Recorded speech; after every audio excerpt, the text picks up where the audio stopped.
আসসালামু আলাইকুম। প্রিয় বাংলাদেশ, আজ কারামুক্ত পুরো বাংলাদেশটাকেই বিগত 15 বছর ধরে বন্দি করে ফেলা হয়েছিল। আয়নাঘর মুক্ত আজ আমাদের প্রিয় বাংলাদেশ। বিরোধী মতের মানুষকে আয়নাঘরে আটকে রাখা হতো, আজ উন্মুক্ত হয়েছে গণতন্ত্রের দ্বার। আজ মুক্ত, স্বাধীন প্রিয় বাংলাদেশ। প্রিয় বাংলাদেশের সাহসী ছাত্র জনতাকে বিরচিত অভিনন্দন। প্রিয় দেশবাসী, আপনাদের ঐক্যবদ্ধ আন্দোলনে গণহত্যাকারী হাসিনা দেশ ছেড়ে পালিয়েছে। প্রমাণ হয়েছে আবারও মুক্তিযুদ্ধের বাংলাদেশ কখনো পরাজয় মানে না, মানতে পারে না এবং মানবে না। বাংলাদেশের পক্ষের শক্তি ঐক্যবদ্ধ থাকলে কোনো অপশক্তি বাংলাদেশকে দমিয়ে রাখতে পারবে না, ইনশাল্লাহ।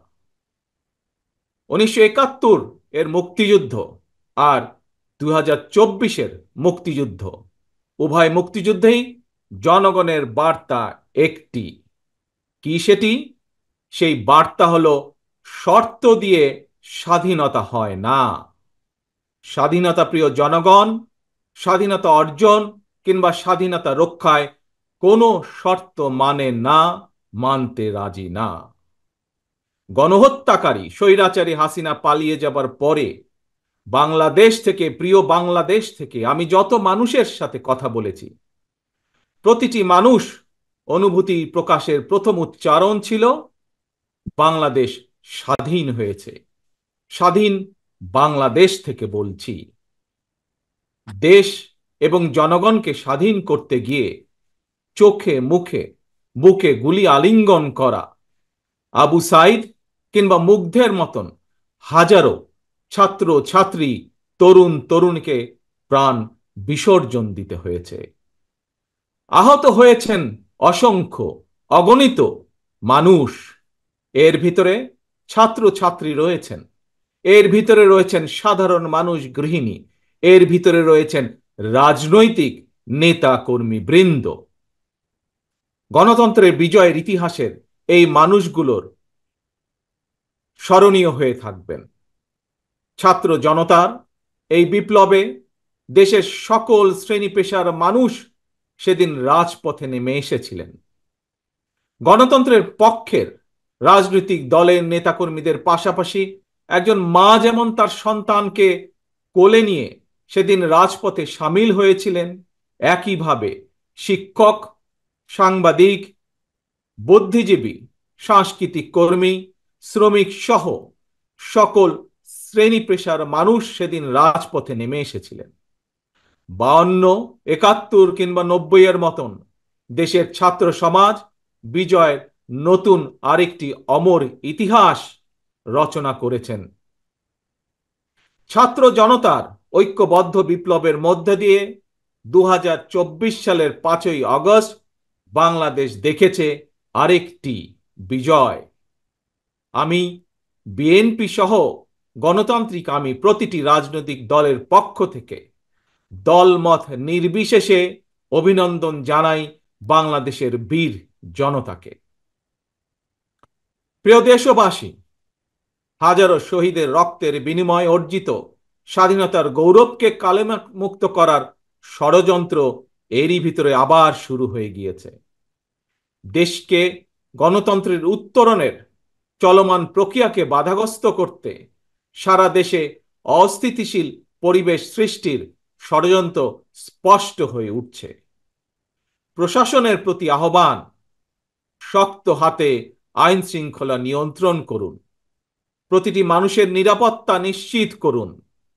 ধর্ম, বর্ণ পরিচয়ের কারণে কেউ যেন নিরাপত্তাহীনতায় না থাকে, সবার আগে সেটি নিশ্চিত করতে হবে।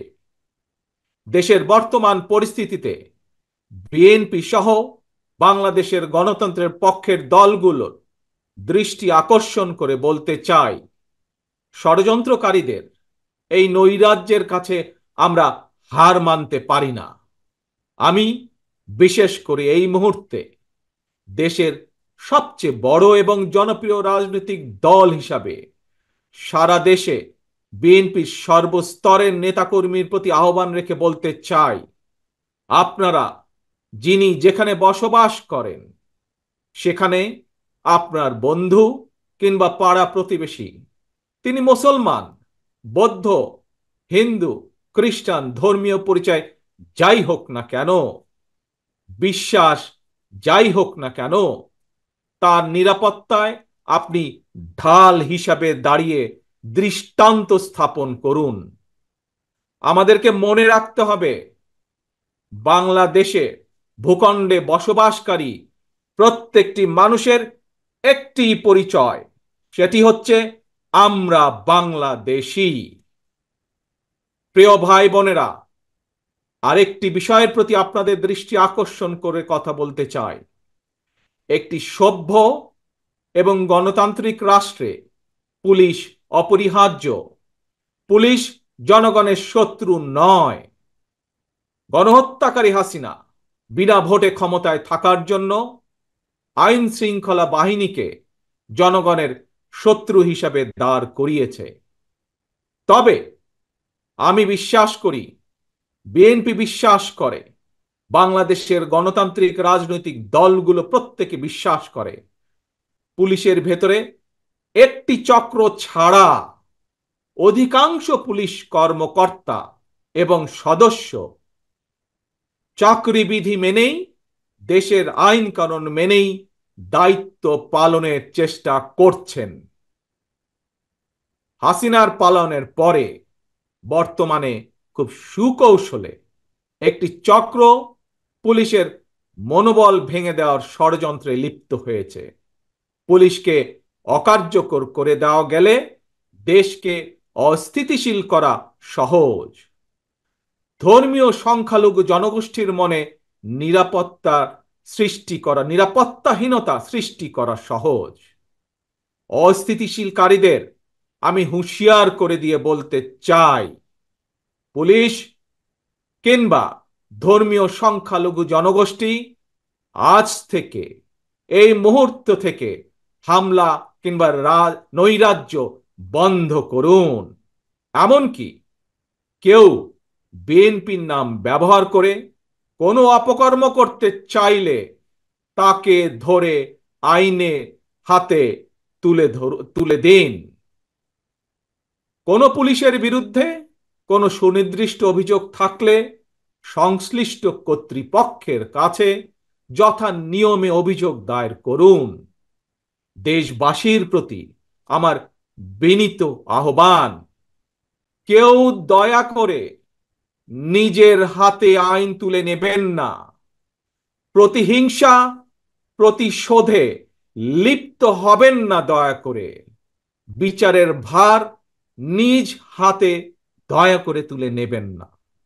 কেবল দৃষ্টান্ত অনুসরণ নয়, নিজেই দায়িত্বশীলতা এবং মানবাধিকার দৃষ্টান্ত স্থাপন করুন। প্রিয় ভাই বোনেরা, অতীত সমালোচনা কিংবা নৈরাজ্যের বদলে নৈরাজ্য কোনো সমাধান হতে পারে না। বরং বিশ্বের সঙ্গে তাল মিলিয়ে আমাদেরকে এগিয়ে যেতে হবে। শাসন প্রশাসনকে সময়োপযোগী করে গড়ে তোলা এখন সবচাইতে গুরুত্বপূর্ণ সময়ের দাবি।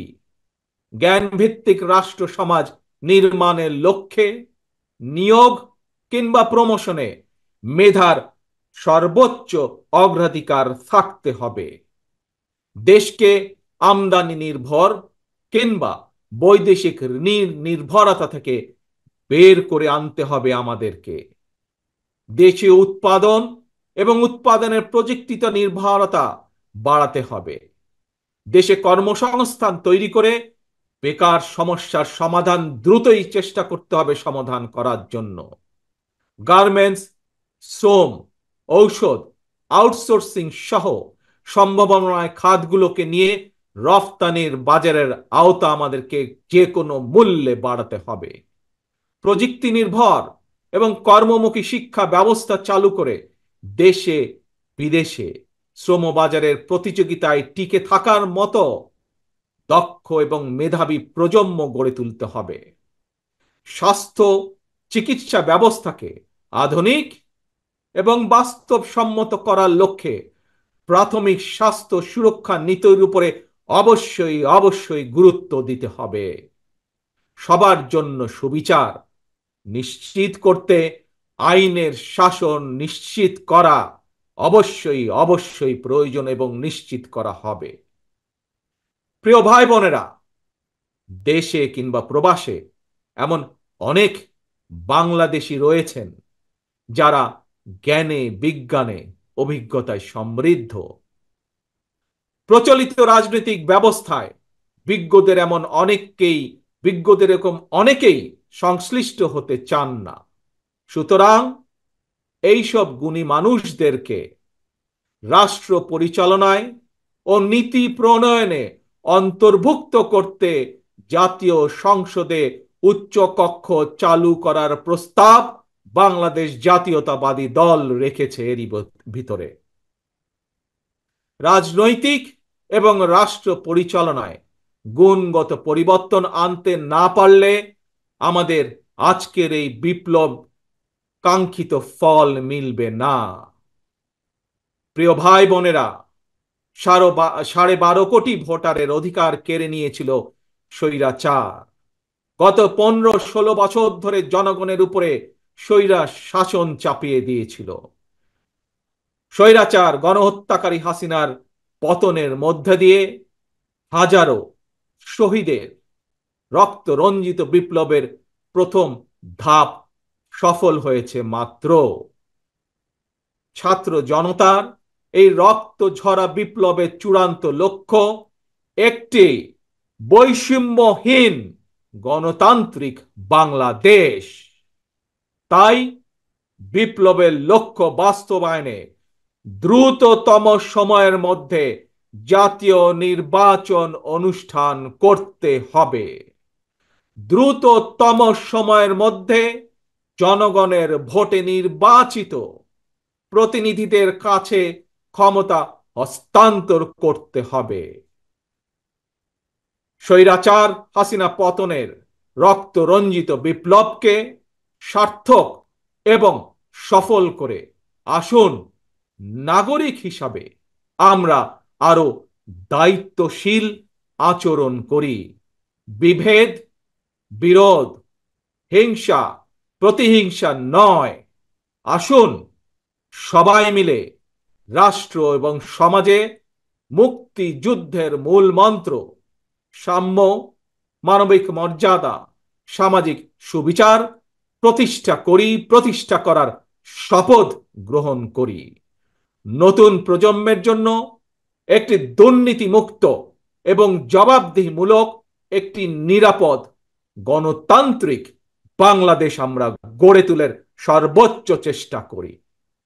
সর্বশেষে আমি আমার দলের নেতা কর্মী সমর্থক শুভাকাঙ্ক্ষীদের উদ্দেশ্যে বলতে চাই, আমরা সকলে ঐক্যবদ্ধ থাকলে তারুণ্যের জন্য যে তারুণ্যর নেতৃত্বে আজ বাংলাদেশের এই বিপ্লব সফল হয়েছে, আমরা সকলে ঐক্যবদ্ধ থাকলে আগামী দিনের বাংলাদেশের জন্য তারুণ্যের জন্য একটি নিরাপদ ভবিষ্যৎ আমরা গড়তে পারবো ইনশাল্লাহ।